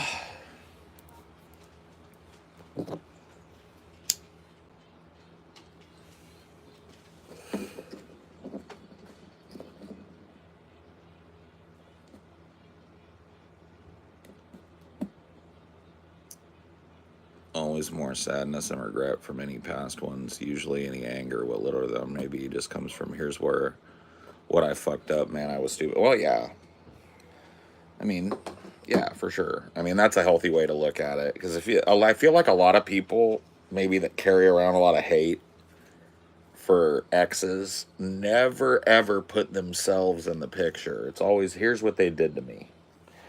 And sometimes, I'm going to be honest with you, sometimes you have an ex that really did victimize you, right? I'm not saying that doesn't happen, but I feel like in a lot of cases, people that just carry around a hate boner for somebody they broke up with, I feel like a lot of people never have reached that level of maturity where they put themselves in there. The whole two to tango kind of idea.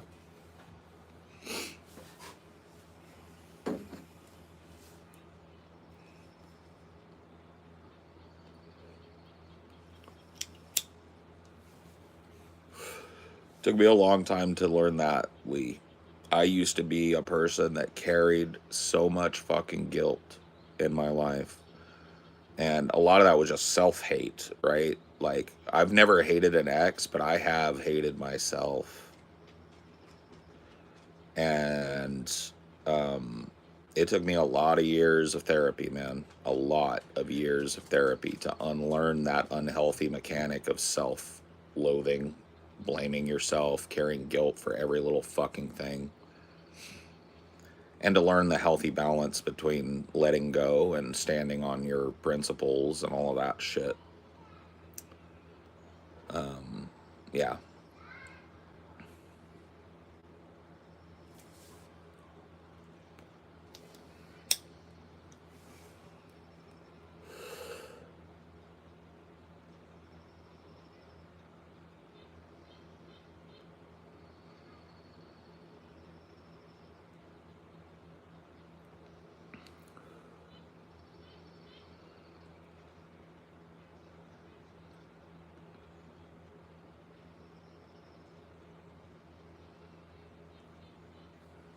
D, where are you at, D?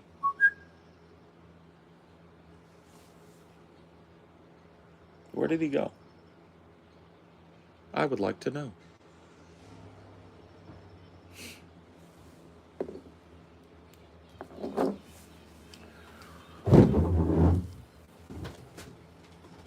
Oh, well, hello, friend. I didn't know you were down there. I went looking for you, and I didn't know you had gone all the way down. You can go back down if you want. You don't gotta stay up here. I was just getting up to see where you were going. Oh, you're nice and warm. You must have been walking around in the sun. You can go back down. You don't gotta stay here.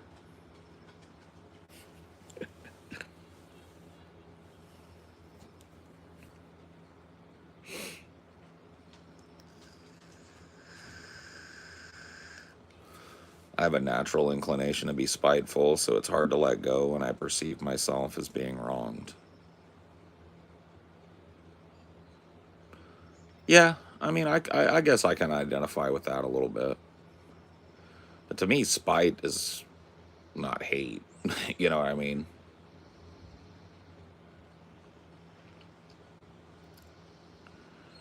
Advice for trailer living? None that I can think of. Pain is a part of life, yes. Life is pain.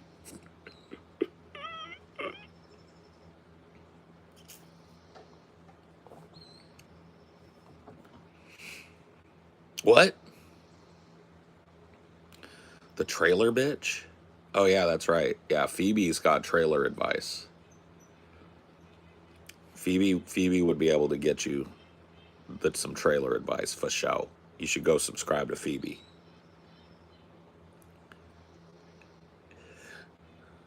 Stay away from tornadoes. There's my advice. I got up back, Paul. What? What? Yeah, no, I don't like tornadoes, man. I want to see one, but I want to just do it in a tourist fashion. You know, where I'm chasing a tornado with a big camera. I'd do that. Oh, I just saw a bat. I don't know what you're doing out, but that was a bat.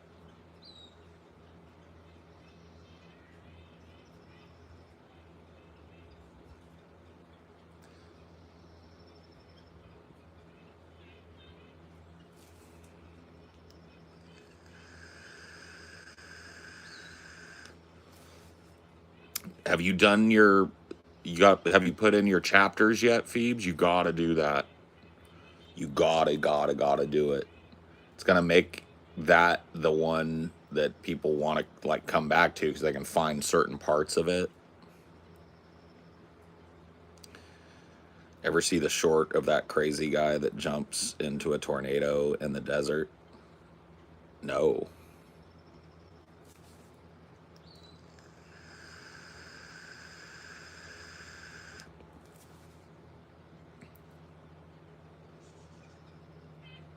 No, I mean, I'm just letting you know.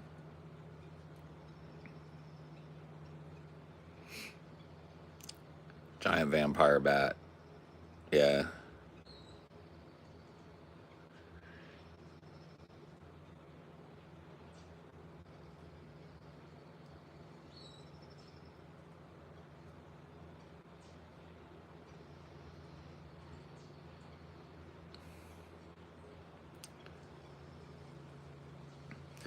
That's the thing is like if I like when I find my little plot of land,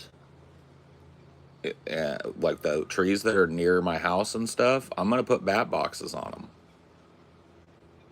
Like 110%, I'm putting up some bat boxes for them to live because I want bats, man. I want bats on the property. Evil Dead movie? Huh?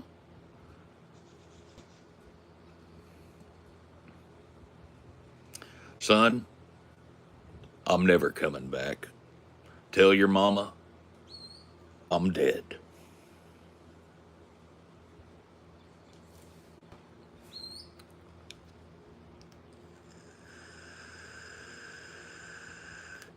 Never ever, son. Tell your mama I'm dead. You'll never see me again. Paul, did you ever end up buying TJ's Switch? No. When did when did I say I was gonna buy TJ's Switch? That a thing at some point? No. No, I have a Switch. And I just don't I played it maybe like 1 hour. Amelia's played it maybe 10 or 12 hours over the whole like 6 years we've had it. So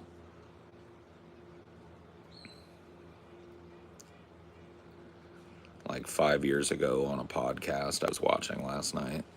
Weird. Weird. I don't know why people remember things from forever ago and bring it up. I know. Well, I do know though, because it's like the only thing I can compare it to is me with like a movie or a TV show that I've just seen so many times that I can quote an obscure thing from it. Like I Pimp My Pen from earlier, if you were here earlier. Like that is just an obscure Snoop Dogg track. It's something that's layered over the beat towards the end of the song or the beginning. I can't remember which. But I just pulled that out of my ass, right? There's no reason I should remember that whole thing. It's not a memorable thing. It never gets quoted. It's not modern. It's not relevant, right? That's what I'm talking about.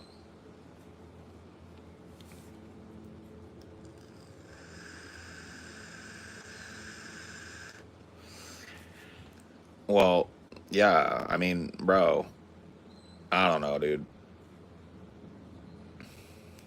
It's surprising to me that nobody else has played it, though.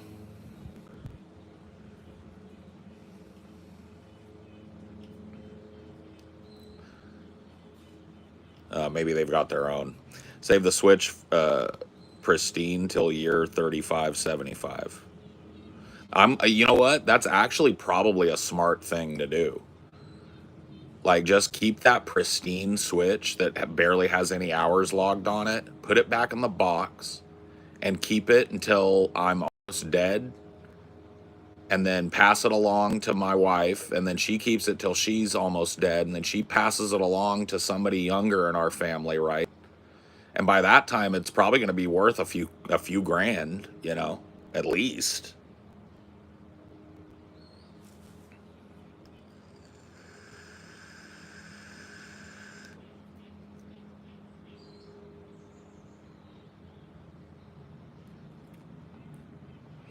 Yeah, the family Switch, dude. Keep this on your mantle. It was your great grandfather Powell's Switch. One day it would be worth a great fortune.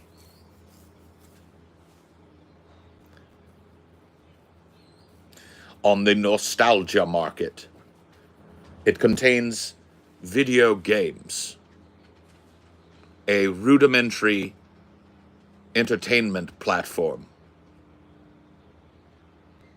It is said to be worth much money on the nostalgia market. Pass it. Pass it down.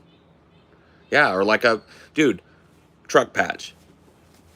I was alive when the NES came out. I had an NES. Let's say that when I got my NES in I think it was like 1986 when I got my NES, or 87, right? So I had a pretty fucking early release NES. And let's say I got that motherfucker, and instead of opening it and playing it and then eventually letting my mom sell it at a yard sale, let's say I kept that shit in the box with the plastic wrap on it, with the tag on it, that, everything. Never touched it.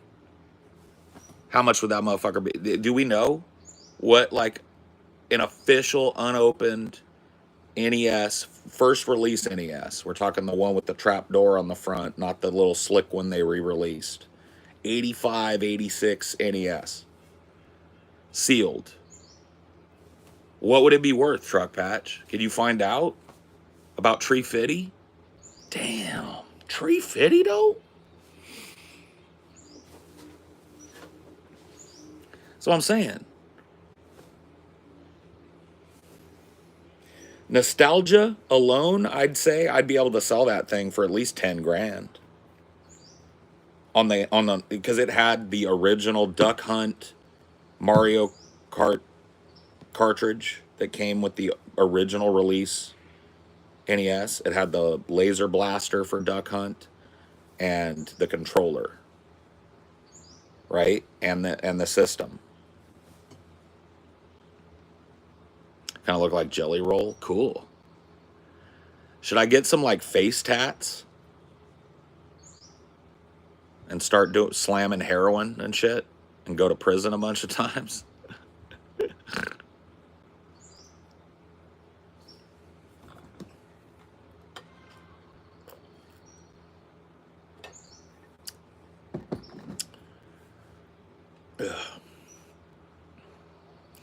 Mine and eyeballs. So itchy. because everything's in bloom.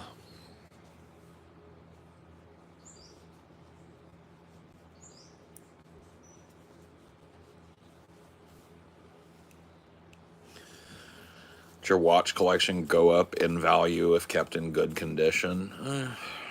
Theoretically, but probably not. Like maybe one day one of the brands that I own will get big because it appears in a movie or some movie star starts wearing it because they think it's neat, right? And all of a sudden people want those early fucking stern glass pieces or they want that early Zarek. Do a fart? Oh, man, I can't. I don't have one. I haven't even eaten yet today. I don't even have one, bro. Why you gotta fucking emasculate me? Only around 1,500? That's crazy, Truck Patch. That's crazy. Yeah, you would think you could get way more, but you know, there are definitely other examples in my childhood I know I could have got way more. Because I had a bunch of Star Wars shit, dude. The Star Wars toys came out before I was a kid, but I was super into Star Wars. My parents just bought all that shit. So I had a first edition Rancor. I had Luke, Leia, Vader. I had the little fucking Ewok dudes. I had the guy the Imperial Guard. I had the full size Rancor. I had the original release Millennium Falcon toy. I had just those. If we just took those and those were in the package, that'd probably be $100,000 worth of shit. It's crazy. And I played with that shit till it fell apart, and what was left of it, my mom sold at a fucking yard sale or gave to cousins or gave away to charitable organizations or whatever the fuck. Just like put in the toy bins at places. You know?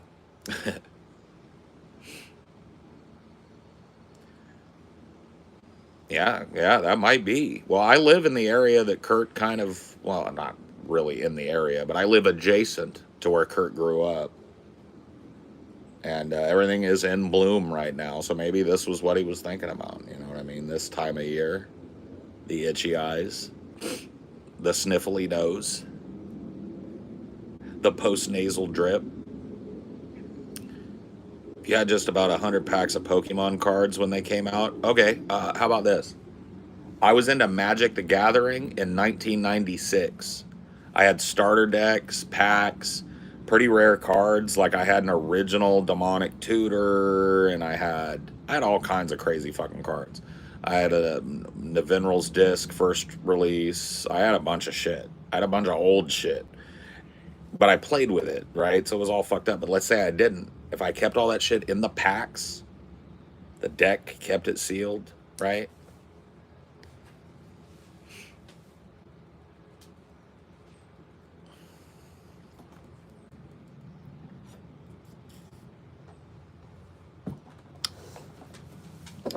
Probably be a lot of money, I would think.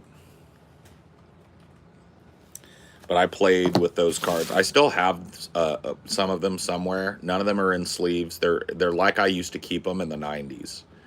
If I ever find them, I'll show you guys. If you're a collector, you'll hate it. You know what I mean? Because I like when I was a kid and we were playing the game. We got the cards to play with the cards. Like we got the card. When I say we, I mean me and my nerdy friends at school got the cards so that we could sit down and play against each other. We had like a rivalry, right? And so it was all about, you know, just getting the cards and then making whatever kind of Frankenstein deck you could and trying to beat your friends. Yeah, literally, like, you know what I had keeping them together? Matt Blank, I stole a scrunchie. Do you know what that is? For my sister, those fluffy things that they put on their hair.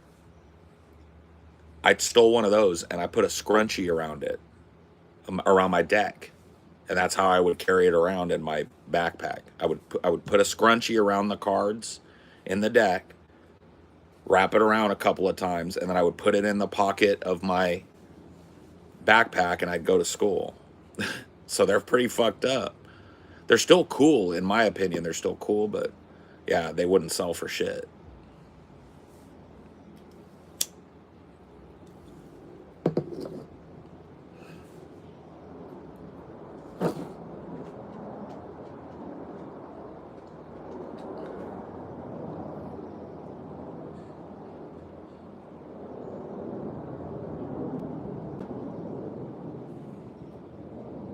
Yeah, DFF in an hour and 15, give or take. Yeah. 2 p.m. Pacific, figure out your own shit.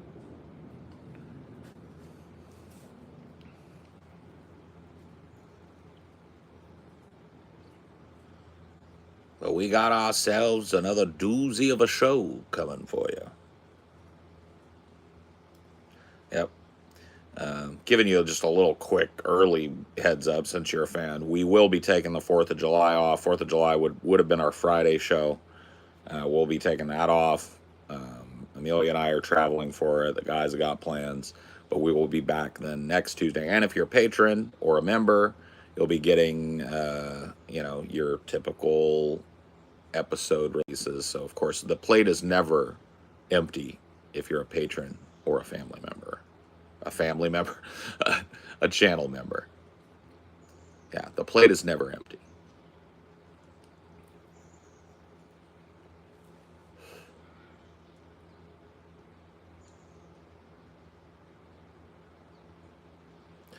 Oh my god, dude. It really is. I love it, bro. I just love riling things up. I love being the center of a whirlwind. I love being the object of obsession. I mean, it doesn't make me feel bad as an entertainer. Let's put it that way. Like I have a very, very positive perspective when things are like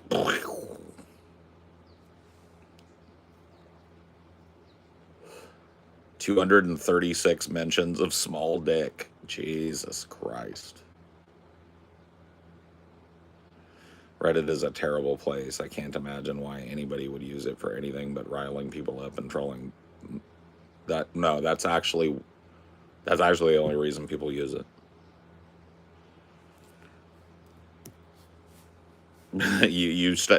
You hit it out of the park, bro. That's what Reddit is. It's rage bait, riling people up, trolling, etc. That's the only thing that Reddit is for. It's not for anything else. It's not an informative place. It's not a worthwhile place to be unless that's what you're gonna do.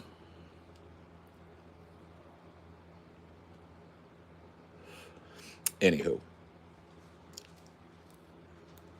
this cigarette is your timer. And when it gets to the filter, this is over. But don't worry.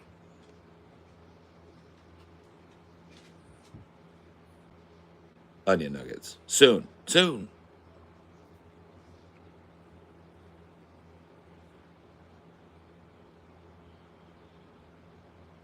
Thanks, Nuggy. Thanks, Nuggy. I will.